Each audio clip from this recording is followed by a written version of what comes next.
Hello students, यह सुनकर आपको थोड़ा ताज्जुब भी होगा और हो सकता है कि आपके लिए ब्रेकिंग न्यूज ही बन जाए। चलिए मैं आपको अच्छे से समझाता हूं। आप मान लीजिए कि आप साल भर दिल लगाकर स्टडी करते हैं, एग्जाम भी देते हैं और एग्जाम में टॉपर भी बन जाते हैं और बाद में पता चलता है कि आप जिसका एग्जाम दिए उसके सिलेबस का आपको पता ही नहीं है, उसका सिलेबस ही आता पता लपता है। आपको ताज्जुब होगा ना, आपके लिए न्यूज बनेगा ना। और ये जो मैं बात कर रहा हूं वो बात कर रहा हूं बच्चों क्लास 12 बिहार बोर्ड की।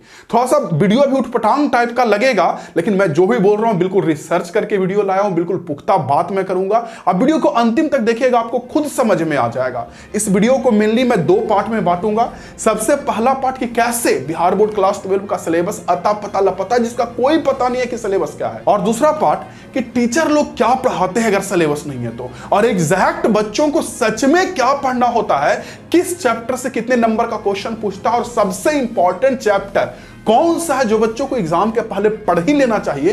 पूरा कंप्लीट सिलेबस का निचोड़ लेकर आया हूं। ओके, चलिए बात करते हैं। देखिए, आज से लगभग मेरे बच्चों 12 महीना पहले 1 अप्रैल को बिहार बोर्ड का एक नोटिफिकेशन जारी होता है, सर्कुलर। उसमें बिहार बोर्ड का सिलेबस जारी किया जाता है। देखिए वही एग्जैक्ट ये पीडीएफ है। सिलेबस क्यों जारी किया जाता है आज से 1 साल पहले? क्योंकि उसमें बहुत हल्ला हंगामा हो रहा था, क्योंकि सीबीएसई बोर्ड और दूसरे स्टेट बोर्ड अपना सिलेबस चेंज किया था। आप लोगों को पता होगा कोविड के कारण कि सिलेबस हम चेंज कर देंगे, तो सबका सिलेबस चेंज हुआ था। तो बिहार बोर्ड के लिए भी हम लोगों ने वीडियो बनाया था और बच्चों ने उस वीडियो को शेयर भी किया। तो बिहार बोर्ड ने अपना नया सिलेबस जारी किया, ये देखिए 1 साल पहले। तो सबसे पहला तो इस सिलेबस में ये प्रॉब्लम था कि यहां सत्र 2007 से लेकर 2009 के बीच का पीडीएफ डाला गया है, यानी ये सिलेबस 2007 से लेकर 2009 के बीच है, ठीक है। और जब इस सिलेबस को डिटेल में देखा गया तो इसमें वो चैप्टर डाल दिया गया जो पढ़ना ही नहीं है।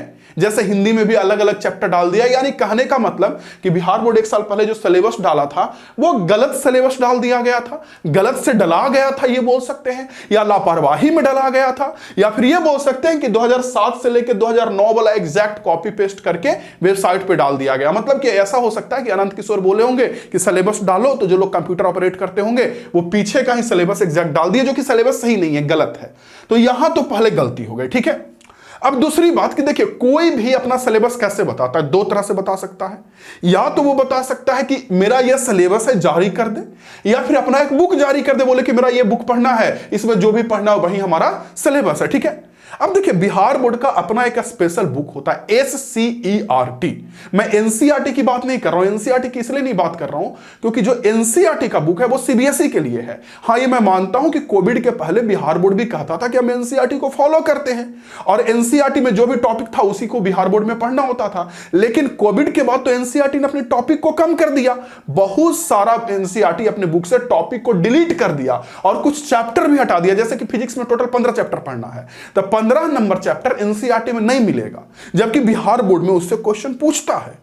बहुत सारे ऐसे चैप्टर हैं जिसके बीच बीच का टॉपिक NCERT हटा दिया। जैसे देखिए मैं एग्जांपल के लिए समझाता हूं। देखिए ये जो NCERT बुक देख रहा है, ये नया वाला बुक देख रहा है। देखिए 2023-24 रेशनलाइज जो कोविड के बाद NCERT जारी किया है। तो इसमें देखिए मैं अगर दिखाऊं तो देखिए टोटल 14 चैप्टर है, 14 चैप्टर है। 14 चैप्टर को देखिए 15वां चैप्टर नहीं है, खत्म हो जाता है इतना ही तक, ठीक है। उसके बाद 14 चैप्टर में अगर आप देखेंगे तो टोटल 7 टॉपिक पढ़ना है, ठीक है। और ये हमारे पास ओल्ड NCERT है जो कि आपको इंटरनेट पे या कहीं भी या बिहार बोर्ड के ऑफिशियल वेबसाइट पे भी नहीं मिलेगा, ठीक है। अब ये ओल्ड NCERT को अगर देखेंगे तो देखिए 14.7 यहां देखिए, पहले देखिए टोटल 14.7 टॉपिक पढ़ने। Application of junction diode as a rectifier, Hindi में भी ऐसे हैं, यहां भी देख सकते हैं कि ओल्ड वाले में भी 14.7 टॉपिक वही है, ठीक है। लेकिन ओल्ड वाले NCERT में इसके बाद भी काफी टॉपिक पढ़ने, जैसे आपको पता होगा बहुत अच्छे से कि हम लोगों को पढ़ना होता है मेरे बच्चों लॉजिक गेट। देखिए अगर हम 14.9 टॉपिक में जाएंगे तो लॉजिक गेट आपको मिलेगा। यहां देखिए अगर मैं ऊपर जाता हूं तो हाँ ये देखिए digital electronics and logic gate, यानी कहने का मतलब ये ओल्ड वाला NCERT बुक है जिसमें बहुत सारे टॉपिक पढ़ने हैं और ये बुक आपको इंटरनेट में नहीं मिलेगा। और ये हमारा न्यू वाला NCERT बुक है जिसमें बहुत चैप्टर, तो 15वां चैप्टर भी हटा दिया गया है और साथ साथ में हर एक चैप्टर से टॉपिक भी हटा दिया गया है। तो अब बात यहां ये आता है कि अगर बिहार बोर्ड बोलता है कि हम NCERT को फॉलो करते हैं तो न्यू NCERT में तो 15वां चैप्टर पढ़ना ही नहीं है, जबकि बिहार बोर्ड क्वेश्चन पूछता है 15वां चैप्टर से। न्यू NCERT में बहुत सारा टॉपिक, जैसे मैंने बताया लॉजिक गेट पढ़ना, और लॉजिक गेट के अलावा हर एक चैप्टर में बहुत सारा ऐसा टॉपिक है जो नहीं पढ़ना न्यू NCERT में, लेकिन बिहार बोर्ड तो पूछता है। तो मेरे बच्चों यहां से पता चलता है कि NCERT जो अभी है एग्जैक्ट या फिर ये बोल सकते हैं कि जो न्यू एनसीईआरटी है उससे भी बिहार बोर्ड क्वेश्चन नहीं पूछता है। तो यहां भी हो गया सिलेबस का अता पता। इसके बाद तीसरा ये होता है कि बिहार बोर्ड का ना अपना एक ऑफिशियल वेबसाइट है जहां पे वो बुक अपना रिलीज करता है एससीईआरटी के नाम से। देखिए अगर आप गूगल पे सर्च करेंगे SCERT book, Bihar board SCERT book, तो आपको ये खुलेगा। इस पे जब क्लिक करेंगे तो 1 to 12 का बुक दिखेगा आपको। यहां पे देखिए सबसे पहले बिहार बोर्ड का टेक्स्ट बुक दिखेगा और एनसीईआरटी बुक दिखेगा। एनसीईआरटी पे क्लिक करेंगे तो वही नया वाला एनसीईआरटी खुलेगा, मतलब डायरेक्टली एनसीईआरटी पे क्लिक करेंगे ना तो एनसीईआरटी का ऑफिशियल वेबसाइट पे लेके जाएगा जिसमें सारा नया वाला ही एनसीईआरटी मिलेगा, सारा नया वाला, ठीक है, पुराना वाला नहीं मिलेगा। ओके, अब अगर मैं यहां पे क्लिक करता हूं बिहार बोर्ड के बुक पे, तो देखिए कुछ दिन पहले जब मैं इस वेबसाइट को खोला था तो मैं देखा था कि क्लास 10 तक का तो बुक ओपन हो रहा था, 11th 12th का नहीं ओपन हो रहा था, ठीक है, मतलब लिखा रहा था मिसिंग फाइल मिसिंग ऐसे करके कुछ आता था। आज पता नहीं क्यों क्लास 10 का भी नहीं ओपन हो रहा है। देखिए अगर मैं ओपन करता हूं तो प्राइवेसी एरर करके कुछ आ जाता है। मतलब कहने का सेंस ये हो गया कि अगर मैं कुछ दिन पहले का भी डाटा देखूं तो क्लास 12 का भी एससीईआरटी बुक भी ऑन नहीं हो रहा था। मतलब चारों तरफ से लफड़ा है, समझ रहे हैं ना। आपका जो ऑफिशियल सिलेबस बिहार बोर्ड जारी किया है 1 साल पहले, उसमें गलत सिलेबस है तो उसको तो हटा ही दीजिए। आपका ऑफिशियल बुक होता है बिहार बोर्ड का, उसमें 12th का बुक खुलता नहीं है, डाटा मिसिंग लिखता है, यानी कि बुक ही नहीं है। एनसीईआरटी बुक की अगर बात करेंगे तो वो आपको जो बुक देता है उसमें 14 ही चैप्टर है और हर एक चैप्टर से बहुत सारा टॉपिक डिलीटेड है और उससे भी बिहार बोर्ड क्वेश्चन पूछता है। तो अब सिलेबस क्या बिहार बोर्ड का एग्जैक्ट है वो बताएंगे और आपको वो सिलेबस मिलेगा कहां से। देखिए अगर सच में बिहार बोर्ड का सिलेबस जानना चाहते हैं तो पुराना वाला एनसीईआरटी बुक फॉलो करना पड़ेगा। लेकिन दिक्कत है कि पुराना वाला एनसीईआरटी बुक तो आपको मिलेगा नहीं। और आपसे मैं रिक्वेस्ट करूंगा ना कि जो लफड़ा है ना इसको सॉल्व करने का बस एक ही तरीका है बच्चों कि हम ये जो वीडियो बना रहे हैं आप इसे शेयर करिए, जितना से ज्यादा लोगों तक शेयर करिएगा। यूट्यूब सर्च में ये वीडियो ऊपर आएगा और यही वीडियो अगर बिहार बोर्ड वालों तक पहुंचेगा तो शायद इस पे कुछ वो एक्शन लेंगे। आप सोचिए ना कि चारों तरफ से आप खत्म है, ठीक है। मैं आपको सिलेबस दे देता हूं, ठीक है, कि क्या सिलेबस है, बुक भी मैं आपको अभी दे दूंगा, उसके लिए भी आपको परेशान नहीं होना है। लेकिन बाकी अदर बच्चे जो इस वीडियो को नहीं देख रहे हैं वो कैसे पढ़ेंगे, तो इसमें आपका हेल्प मुझे चाहिए शेयर के मामले में। ओके, अब देखिए मैं आता हूं सिलेबस पे, एग्जैक्ट की सिलेबस क्या है। तो पता तो चल गया कि सिलेबस जो है वो हमारा है ओल्ड वाला एनसीईआरटी बुक। अब ओल्ड वाला एनसीईआरटी बुक मिलेगा कहां से वो बताता हूं, लेकिन इससे पहले एक बात और मेरे बच्चों की, देखिए आपको क्लास 12 फिजिक्स में टोटल 15 चैप्टर पढ़ने हैं। अगर मैं बिहार बोर्ड की बात करूं तो देख सकते हैं यहां पे इधर 8 चैप्टर है, इधर आपका 9 से लेके 15 चैप्टर, ठीक है। तो एनसीईआरटी में टोटल 2 बुक है, पार्ट 1 फिजिक्स का और पार्ट 2।